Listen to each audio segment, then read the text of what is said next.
Ijambo ry'uyu munsi turarisanga mu migani. Ni mu migani mu gice cya mbere umurongo wa 4. Aha rero haragira ati niyo iha umuswa kujijuka ati ndetse kandi n'umusore ikamuha kumenya no kugira amakenga. Ahangaha rero wakwibaza uti bimeze biti?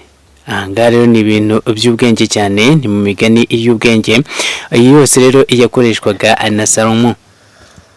Ati rero nanone dukomeje kuri 5 ati kugira ngo umunyabwenge ndetse atege amatwi ndetse yunguke ubwenge ati kandi umuhanga ndetse agere ku migambi itunganye. Aha rero wakwibaza uti ese umuntu yagira ku migambi itunganye biciye mu nzira? Ese umunyabwenge ese yatega amatwi ndetse yunguke ubwenge kandi Imana yarabumuhaye akabuvugana? Aha rero anicyo kintu tugiye kurebaho cyane.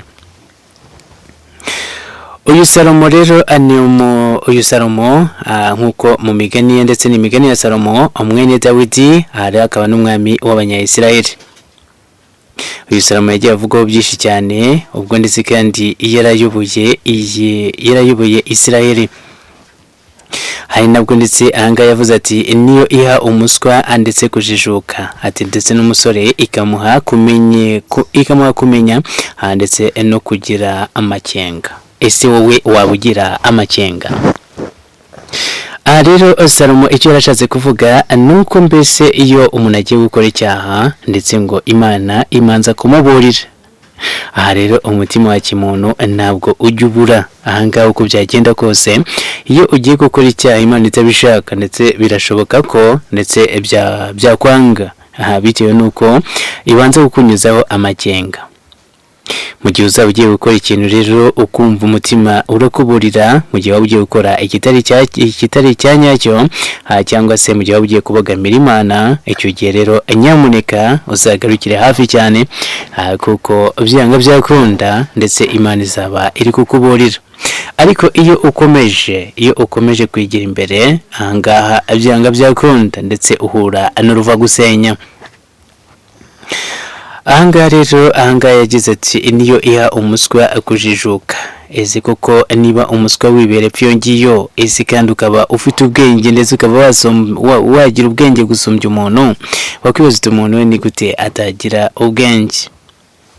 Rero yavugiraga mu migani ikomeye cyane ahangaha, ariko uko byagenda kose abahanga bemeza neza yuko uyu mugabo nawe ndetse ngo yarazi Bibiliya bikomeye cyane. Uyu mugabo wavugiraga mu migani dore ko ari Salomo ndetse ari we wari umwami ndetse akaba ari mwene Dawidi.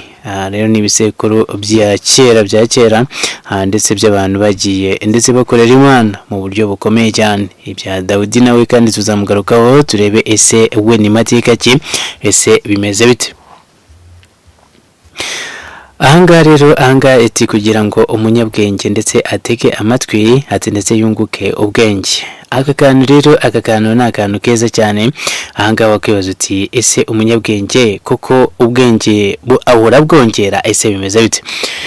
Kugira ngo ubeho neza cyane nuko kandi uhora wunguka ubwenge buri munsi uko bukeye nuko bwije. Uko rero icyiza rero nuko kandi ubaza Imana ndetse ukaba urisaba kuba yagushoboza mu byo ukora byose, ndetse bityo rero ikagenda ikongera ubwenge bitewe n'ukwizera kwawe, ishingiye ku kwizera kwawe ufite. Bityo rero maze ubundi ukagenda uhabwa buri kimwe cyose nk'uko kandi wagiye uyigisaba.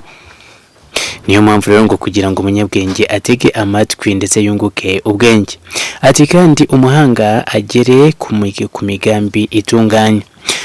Umuhanga ugira ku migambi itunganye nuko yumvira Imana kandi ikindi akabasha kuba yegera Imana koko akumva ko igihe cyose aba ari kumwe nayo ndetse nta kwibangikanya cyangwa se kuyibogamira ndetse ujya mu bitandukanye no kuba ndetse wagomera Imana. Ahangaha rero Imana ntago ikunda abayibangikanya n'ibyaha cyangwa se n'ibindi bigiye bitandukanye. Ibi byose rero bigatuma rero Imana yagora hafi cyane mu buryo ndetse kandi ikomeza kugenda ikongera ubwenge ndetse n'ubuhanga bugiye bukomeye cyane. gusa ariko hagati ahangaha nakubwira ngo rero komeza ubane natwe. Iyi ni Gikundiro TV show, hariho ndizera yuko tugiye kujya tubagezaho ibyasomwe muri Bibiliya, ndetse imigani igiye itandukanye ndetse n'andi magambo y'ubwenge yagiye akoreshwa n'aba bene Dawidi ndetse n'abandi bagiye batandukanye. Rero ni buri munsi ngiye kujya mbagezaho utuntu tw'ubwenge, ndetse ngiye kuzabakorera n'ijambo ryahindura ubuzima. By'umwihariko rero icyo nabisabira nuko mwakanda subscribe aho gato cyane, nimwumva mbikuye kandi muzambwira umuti komerezaho aho ngaho, kandi nabyo biremewe muri comment, nabyo nta kibazo, mwambwira uko bimeze. Mukomeze rero mubane natwe gatanu ku kandi.